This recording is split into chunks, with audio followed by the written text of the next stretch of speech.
네, 그리고 어제 청문회에서는 임성근 전 사단장에 대한 새로운 의혹도 제기됐습니다. 유선희 기자와 함께 짚어보겠습니다. 팬카페 댓글팀 의혹이 제기가 된 거죠? 네, 어제 청문회에서 제기된 그 의혹 부분 다시 잠시 보겠습니다. 네. 본인이 운영이나 가입해서 활동하는 팬카페가 없습니까?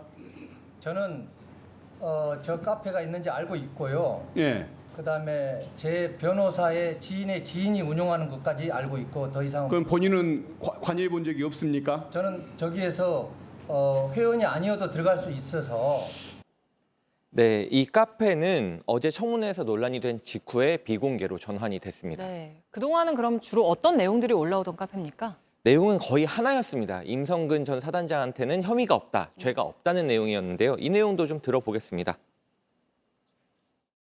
임 사단장에게 업무상 과실치사 혐의 적용할 수 없다. 이런 글을 계속 올리고 박정훈 대령 수사 절차에도 문제가 있다. 그리고 박 대령의 변호인, 군인권센터 등에 대한 반박하는 글도 올렸어요. 몰랐어요? 알고 있습니다. 어떻게 알았어요? 그거 읽었습니다. 그 카페에 들어가서 네, 들어가서 읽었습니다. 자기 댓글팀이니까.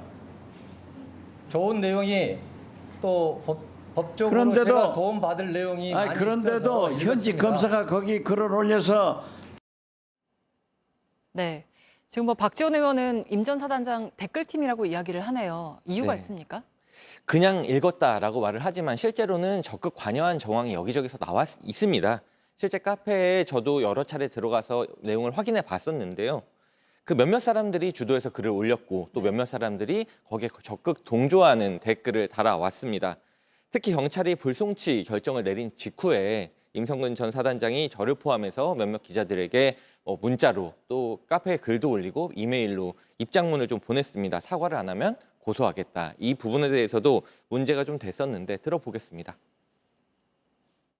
남들에게 거의 협박하는 거 문자를 쓰듯이 사과를 요구하는 식의 글을 써가지고 저쪽에 게시하게 만들었던데 어떻게 경찰 발표 12분 만에 6페이지짜리 원고가 작성이 되고 그게 저 팬카페에 올라가 있을 수가 있습니까?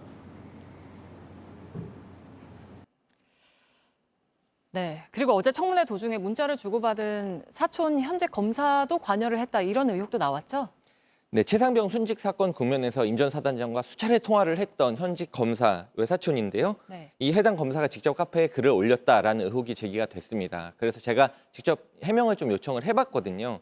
근데 어제 오후까지만 해도 적극 해명에 응했습니다. 네. 문자를 어떤 문자를 주고받았는지까지 얘기를 했었는데 좀 논란이 커지다 보니까 이제 카페에 글을 직접 올렸느냐 이 질문에 대해서는 답을 하지 않았습니다.